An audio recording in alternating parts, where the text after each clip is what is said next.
Welcome to Brother Owl's Garden, and Happy New Year. I'm Brian, and I honor your presence here today. The topic I wanted to discuss today is a little more religious than usual. Don't be turned off. Listen to the topic first. The topic is about sacrificing to God. Now, what I'd like to do is just take a step back and look at the broad, bigger picture of what that's all about. Of course, in several institutionalized, organized religions, we have the practice of sacrifice to God, one way or another. Christianity, Islam, Judaism, the Abrahamic religions in particular, but not only. So, what about the Zoroastrian religion of ancient Persia, the prophet Zarathustra? If you will permit me, I don't usually read, but I'm going to read a little bit about the story that relates to sacrificing that comes from Zoroastrianism.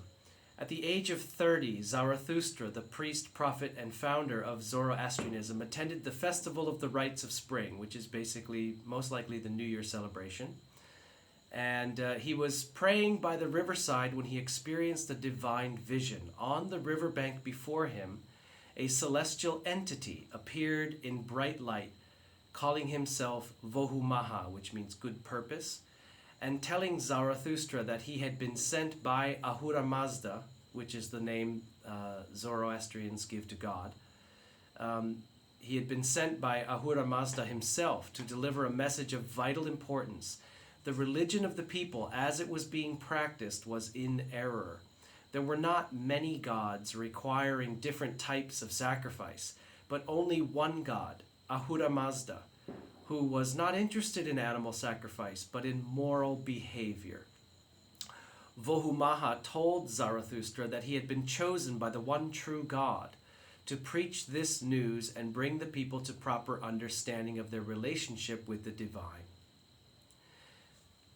Summarized, it's not that there's all kinds of deities that are requiring all kinds of different offerings and sacrifices in the physical form to be given to them by people. What this deity was saying, this celestial entity, Vohumaha, was saying to Zarathustra was, there is the divine one God.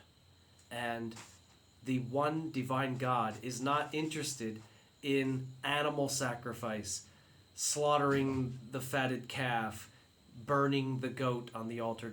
This is not what God wants. What God wants is for us to be attuned to the divinity from which we have arisen. Good moral behavior. Be a good and pure and true, upright person. Live your highest nature. That is the offering that pleases God and does us quite well too. Not burnt offerings on the altar, so to speak. Let's look at the Jewish scriptures, what Christians would call the Old Testament. Psalm 40, verse 6. Sacrifice and offering you did not desire, but my ears you have opened. Percy likes to play with plastic bags, sorry. Sacrifice and offering you did not desire, but my ears you have opened. Burnt offerings and sin offerings you did not require. Now Percy likes to shut off my light. Okay, you're going to have to say hello to everybody so that you can be totally overdosed on cute and forgiven for all this interruption. So again, Psalm 40, verse 6. Sacrifice and offering you did not desire, but my ears you have opened. Burnt offerings and sin offerings you did not require. Now let's look also in the Old Testament, the book of Micah, chapter 6, verse 6. With what shall I come before the Lord and bow down before the exalted God? Shall I come before him with burnt offerings, with calves a year old? Will the Lord be pleased with 1,000 of rams and 10,000 rivers of olive oil? Shall I offer my firstborn for my transgression, the fruit of my body for the sin of my soul? He has shown you, O mortal, what is good. And what does the Lord require of you? To act justly, and to love mercy, and to walk humbly with your God. If you're not into religion, you should still be able to see past all of these scriptures to the point that they are conveying, which is the one supreme is, the God of all creation, however you interpret that, does not want things from you, does not want you to kill things in some act of offering them back to God. First of all, these things that are being offered are not ours. They're not ours in the first place. We're giving them back to the source from which they came, as if they are something that came from us that we are giving. It's somewhat juvenile, but I think that if the intention of the heart is pure in doing this erroneous act, I think that God probably just shakes his head and smiles and accepts the intention, but it is not a higher and enlightened understanding of what offering actually is about. Here's one more thing. This is from a book called The Hermitage Within. And I will be doing an episode on that whole book later. But the quote is from the book, The Hermitage Within. It says, "You think that loving God means giving him something? Give him access. That is all he asks for. For loving God only means offering ourselves to the liberality of his love. It means letting him love us." And I saw a video on YouTube about a near-death experience where the man came back. He was put into a hypnotic trance to remember all the things that he had seen.